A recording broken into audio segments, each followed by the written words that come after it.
this is the entrance. Lots of landscaping. And this is the front gate.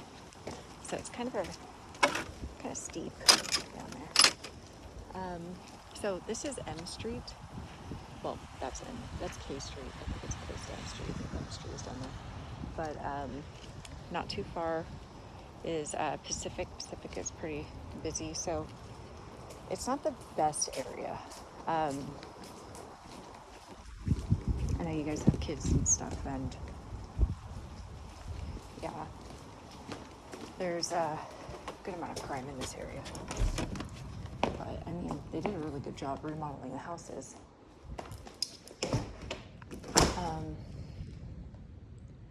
So this is the inside. I just love this little table.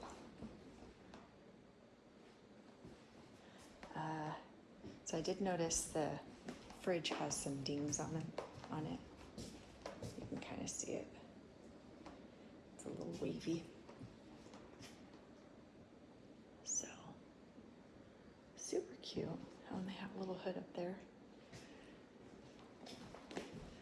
They have the nice blinds. So yeah, this is the house was built in 2017. Yeah, I'm sure this is 2017. Yep, 2017. So actually, the cottage is the original house. Let me go in here. So kind of an interesting situation. And there's a one-car garage. I like the black trim though. It's really cute. So considering the fact that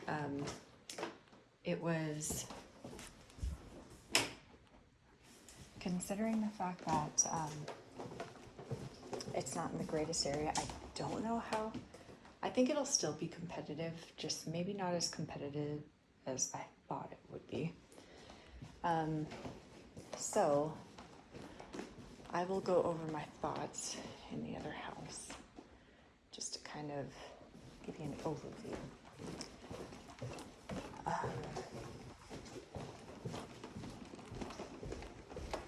So let's see the backyard. I love the furniture. It's all so cute. This is the little microwave area. They did a really good job. I love that tile. It's so pretty. And then this is the backyard. So in the front, it has hardy plank siding. This is the side, as well as side gate that goes down. So yeah, this is just like a wood product, and then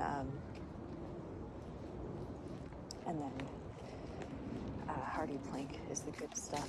So that might actually be wood. The inspector would be able to find out for sure. So roof is definitely 2017. They have mini splits, so those are nice. And then it goes to, so stamped concrete. It goes to carport area, and then an alley. And this is a little interesting. So when I stand on the deck, this is an older deck, you could hear the metal. I have never experienced that. So this is cedar siding, but I think this is T111 siding. This is double pane, so that's good. I updated that.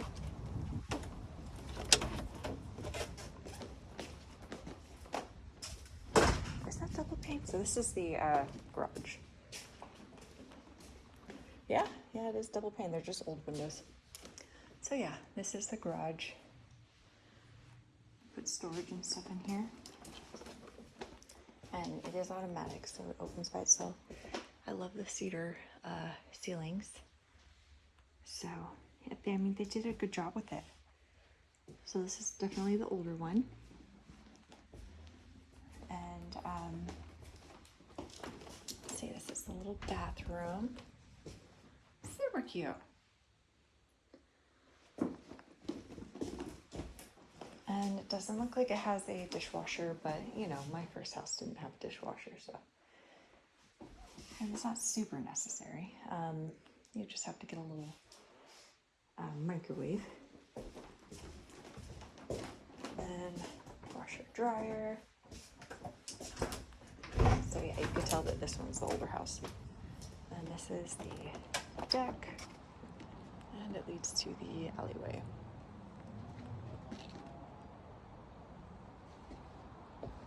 So, okay.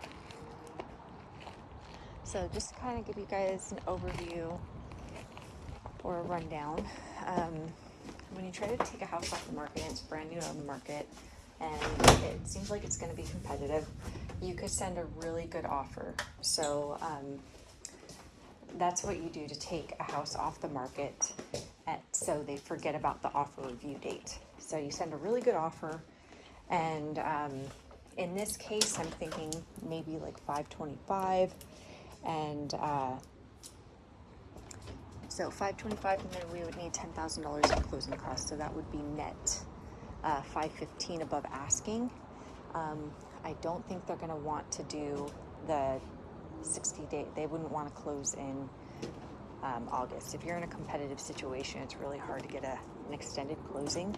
So if you want to put your best foot forward, I would suggest closing in July. But if you absolutely can't, we can always try. But they probably wouldn't accept. With multiple offer situations, and when you're trying to take a house off the market, typically they want you to waive inspection. So I don't suggest that. It's always really risky unless you just absolutely love the house. But in these cases, I would probably do pass or fail. So that means we'd be able to hold it, but we wouldn't be able to ask for anything. So it still makes it competitive, but we have the contingency to back out if we need to. So I would really suggest one of you guys come out and come to the inspection if we did go under contract. So and if we do go under contract, the earnest money would be due 3 business days after. So we could start at, we could do 1,000, but since it's a competitive situation, we'd probably at least want to do 2,000. But that's kind of how this works. If we have to bid against other people, they're probably going to start waiving inspections. But honestly, I think this area is a little rough, and I'm being honest about that because, I'm a real estate agent, but I know the house looks really nice, but you can't move the location of the house. That's the biggest thing. And, the babies will be here, but I mean, you would really just have to drive around and see if you're comfortable in this area.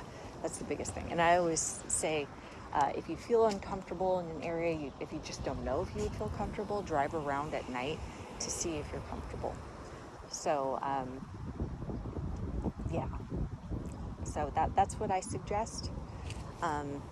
I will send this to you guys. If you guys want to write an offer, I would suggest the $525 if you want to take it off the market quick. The $525, ask for $10,000 in closing costs. That's net to seller $515. $2,000 earnest money, and close in July if at all possible. If not, then we can try for August, see if it'll get accepted, but it probably won't.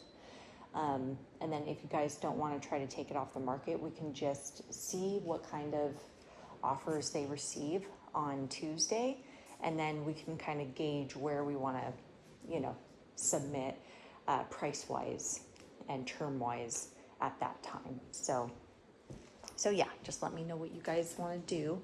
But it is a really cute house, so I understand why you guys like it. So, all right, well, just let me know what you guys want to do. Thank you.